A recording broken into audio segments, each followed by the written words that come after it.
Hello again, it's Jess or Jashikuran and welcome back for my February Plan With Me video. As can be assumed, today I am setting up for February 2019 in my bullet journal. But before we get into that one, as per usual, we're going to have a look at how January went. So as you'll remember from my January Plan With Me, my theme for the month was Goal Getter, and I was using a pink and blue colour palette.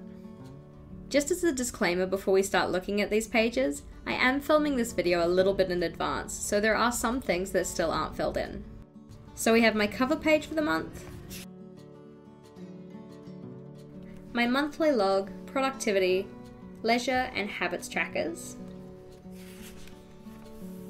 my health log which has my healthy habits, weight changes and step counter, the meals that I ate for the month on this Dutch door,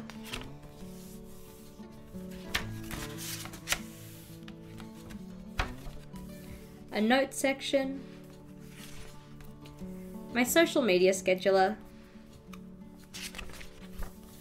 my one small thing page and improvements tracker, and then after this we're straight into my weekly pages. So we had week 1, week 2, week 3, week 4, week 5, and then to finish up the month we have my month in review page, which I'm still yet to draw out. In last month's video and over on Instagram, I got you guys to give me some ideas of themes that I could do for February. The battle was fierce and a lot of the themes did actually come really close together, but in the end oceans was the one that won out. So by popular demand, the theme for February is going to be oceans in my journal. At this stage I haven't quite decided what I want my colour palette to be, but I have put some ideas down on this page. For February I'll be getting back into the throes of school life, so I want to make sure that my spreads are quite functional and relatively simple to fill out.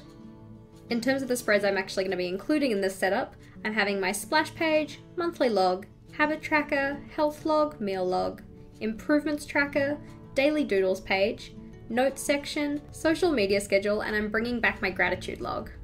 I realised I haven't actually done one of these properly since about April last year, and I thought it'd be a nice thing to bring back. Before we jump into it, just a reminder that any of the equipment I use in today's video is linked in the description box below. Now starting with my splash page, you'll see that I did actually come in already and do some colouring in. This was using my Distress Oxide inks, and although I have done this for a few pages already, there are some that haven't been done yet, so I'll get to show you how I use them there. Until we get to that point, however, I'm going to hand you guys off to the time lapse and the voiceover. Before filming this one, I, as always, went in with my pencil to sketch out where I wanted everything to go, as well as inking some of the pages. Here I'm using the M-size Pitt Artist pen to do all of the black lettering and outlining for the page. For the headers in each section down the bottom, I'm using the teal and pale blue coloured Staedtler Tri-Plus Fineliners, which are essentially just paler versions of the colours I used to ink the header sections. It took me a while to decide on the lettering style I wanted to use for the coming month, but in the end I decided on this Aztec-esque style font. I don't know why, but it kind of reminds me of Atlantis, so I thought it would be cool to use for the ocean theme. With my cover page finished for now, it's on to my monthly log. I'm drawing in the grid for the calendar style monthly to start this one off, and then using the S-size Pitt Artist pen, I'm writing down the initials for each day of the week. I also used this pen to draw out my doodling at the bottom of the spread. For laying down the blue and green ink on this page, I started by covering up where I wanted the calendar to go, and then buffed ink around the edges of that onto the spread. If you hadn't used Distress Oxide inks before, they're actually super cool in that they don't sink into the page, but rather just kind of sit on top of them. This means that you don't really have the bleeding issue that other inks do. If you were looking to get some, it's important to make sure that you're purchasing the Distress Oxide inks rather than just the regular Distress inks. The Oxide inks will sit on top of the page, but the regular inks will certainly sink in. The Oxide inks will also react or lighten with water, which was the effect that I wanted for my pages in February. Despite being relatively easy to draw, the doodles for this spread took the longest of any part of this setup. To inspire the different types of sea plants I drew here, I just did a quick Google search of things like seaweed line drawings and coral reef line drawings. I find this one of the easiest ways to get quick inspiration for drawings of this style. Once all the doodles along the bottom were finished, I then went in and added in the title for the page. To make sure that I had the placement right, I of course went in with my pencil. This is always a really good idea, especially if you're not too sure of where you want to put things, or if you want to see roughly what a spread will look like when it's all inked in.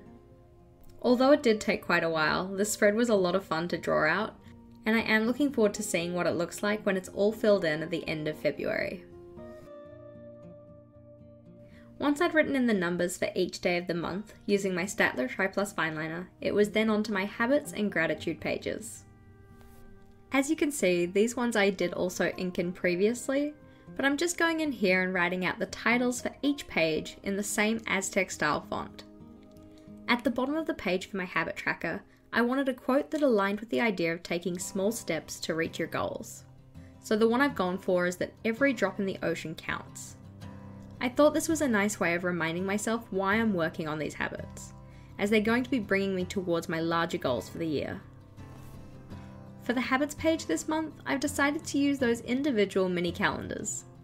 I know I said in my 2018 flip through that I wasn't particularly sold on them, but I figured that February would be a good time to try it out again. At this stage, I'm not too sure which habits I want to track in February, but once I know, I'll be writing those little habit titles on the left-hand side of each mini calendar. I'm actually really excited about bringing back my gratitude log for February.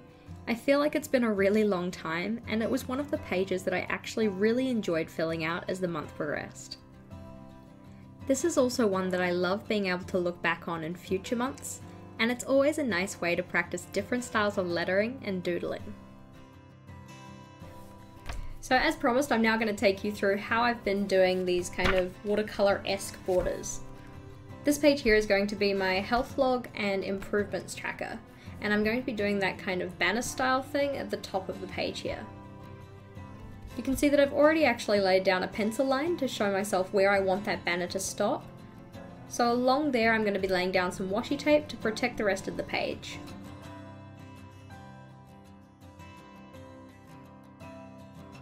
So as I usually use it, the washi tape's going to allow me to get that really nice crisp line on that banner. Before I go in with the colour, I also want to make sure that I protect the edge of my pages by laying some paper underneath these two pages. The nice part about leaving a little bit of tape overhanging is that I can stick that to that paper, and the paper will now hold in place a little bit better. So now my page is prepared, it's time to go in with the colour. And the two colours that I'm going to be using are the Cracked Pistachio and the Broken China colours.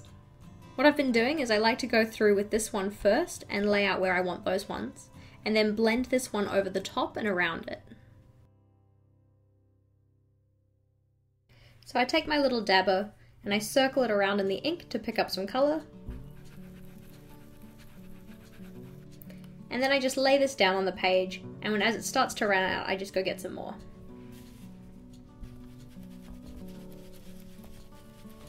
I like to make circular motions to really buff that colour out.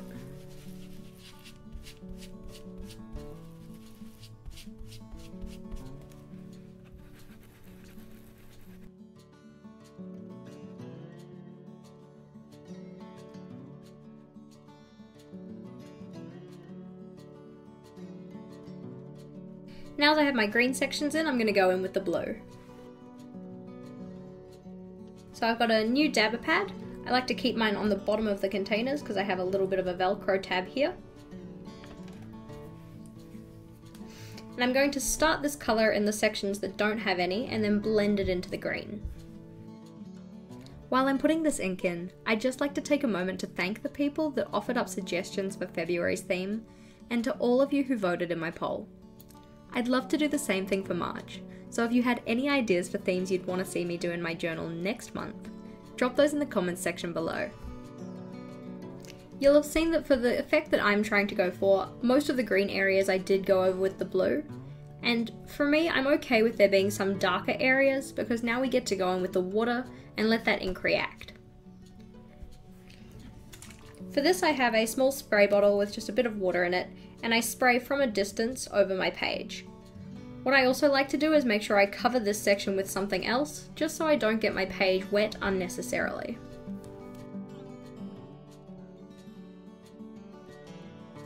To get some larger drops of water, I also spray some water in my hand and then just flick over the area with my fingers.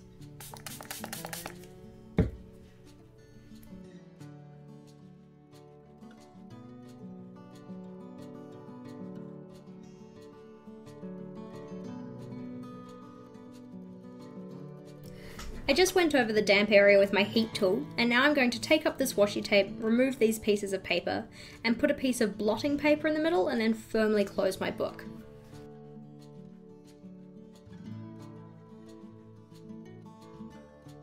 Although I know you can buy proper blotting paper, this is just a piece of A4 cartridge paper. It does the same job. The reason I use the heat tool and then this piece of paper is because I want to get rid of the moisture that's on my page pretty much as quickly as possible. I don't really like wrinkly pages, so this is what I do to try and remedy that. Once I've given it a while to dry, I can then just jump straight back into planning out the rest of the page. I do prefer to give the ink quite a while to dry, so I would never start on my header. I'd probably go and do the rest of the page first and then go back to the header when I'd given it sufficient time. But you can see that this is the finished effect we get on this one. Anywhere that the water ended up, it's kind of reacted or oxidized with the ink. I don't know if it's an actual oxidation reaction, but I think it looks pretty cool. Before I hand you back to the voiceover, I just wanted to talk about my improvements tracker for this month. So last month I did 32 segments because there were 31 days in January, and then there was going to be a segment to have a key or a legend. In this month's one, because we have 28 days, and 28 is divisible by 4, I'm going to have 7 sections along each side. So similar to how I did last month, I've gone and put all these dots out to give myself a guideline so that I can rule this up nice and evenly. So my square here is 10 centimeters by 10 centimeters, and my guideline dots come 7 squares in from the middle, and then they're every second dot. So you can see 7 squares in. There's not a dot in the center here because that's the middle piece, but there'll be 1, 2, 3, 4, 5, 6, 7 per side. I've actually really been enjoying using my improvements tracker for January. The only issue I seem to have is that I keep stuffing up which box I'm filling in when I go to fill out my mood, health, and improvement related to each day. The biggest one I seem to stuff up is filling in my improvement where my mood is supposed to be, and vice versa. For January, the most saturated pink represents the worst mood, being sick, but also having relax as my thing to improve on. So you can see why putting this colour in the wrong box could be somewhat of an issue.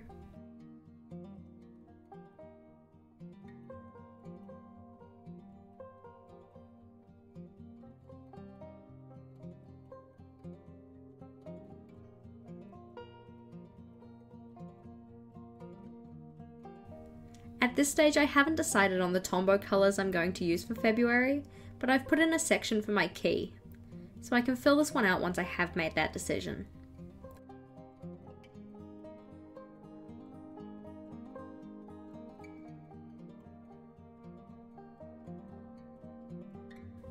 For the Healthy Habits page on the left, I'm first going in and writing down the numbers for each day of the month along the side of the page. For February, I'm using icons to represent each of these habits. So we have a little sun for getting up early, a little P for portion control, a water drop for 2 liters of water, a no symbol to represent no fast food, a 7 to signify no eating after 7 p.m, a mobile phone for no screen time after 9 p.m, and then a little moon for getting to bed before 10:30 p.m.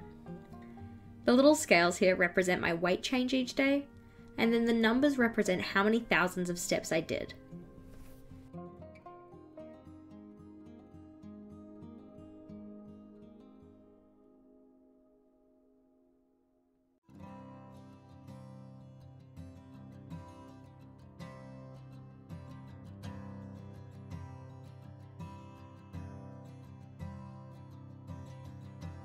After my health tracking pages, it was then onto my meal log. I like to have these two spreads close to each other because they are related to similar things. Again, I'm going in and laying down that Distress Oxide banner at the top, first by laying down the green and then going over the top with the blue. On each page I am trying to change up the position of the green just to add a little bit of variation between each of my spreads.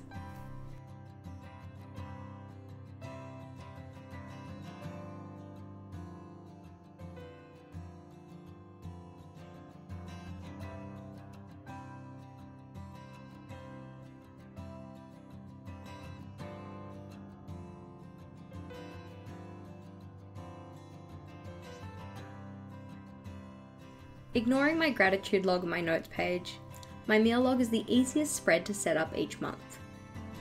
All I have on this one is a divider at the top that separates the headers from the rest of the page, and then the numbers and days of the week running down the side.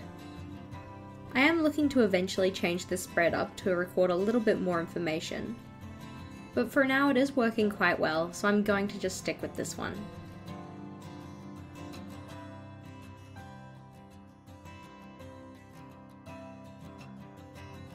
Rather than again show you how I make the banner for the top of the page on this one, I figured I'd skip over it for this last one and show you the rest of my setup for the social media spread. As per usual, I have the left-hand page dedicated to Instagram, and then my YouTube and Facebook posts listed on the right-hand page. Now as I'm tracking my growth on social media at the front of my journal, I actually have a lot of space on this page for notes. I feel like I should probably be recording better notes than just milestones I hit, but at this stage I'm not really too sure what I want to record, so that's all I've been putting down.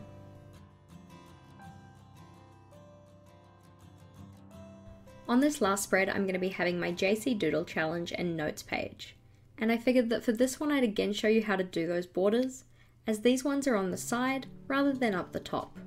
Really, all of the steps that I do here are exactly the same. The only difference is that I'm putting a piece of cardboard behind the page, just so I have a little bit more support as I go and put that ink down. I've again made sure to put the green in random locations along the edges, because in this instance I'm not looking for symmetry between the two pages.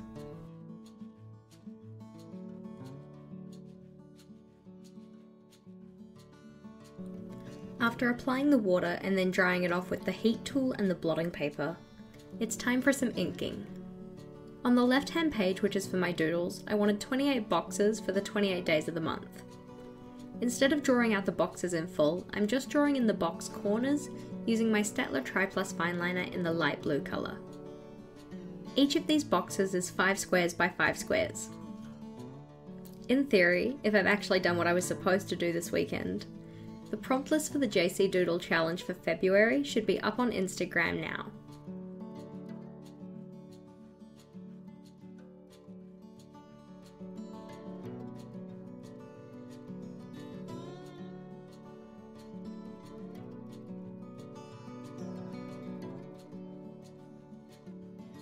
Alrighty, and for a final flip through we have my splash page, my calendar style monthly log,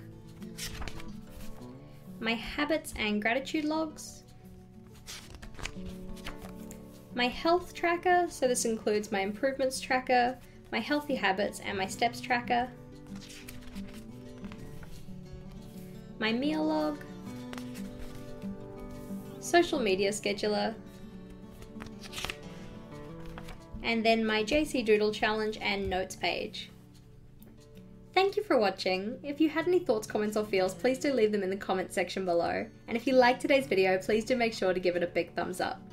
If you haven't already and wanted to, subscribe to my channel to see the videos I release every Thursday and Sunday. I'll be back again on Thursday with another weekly plan with me. And so until next time, bye!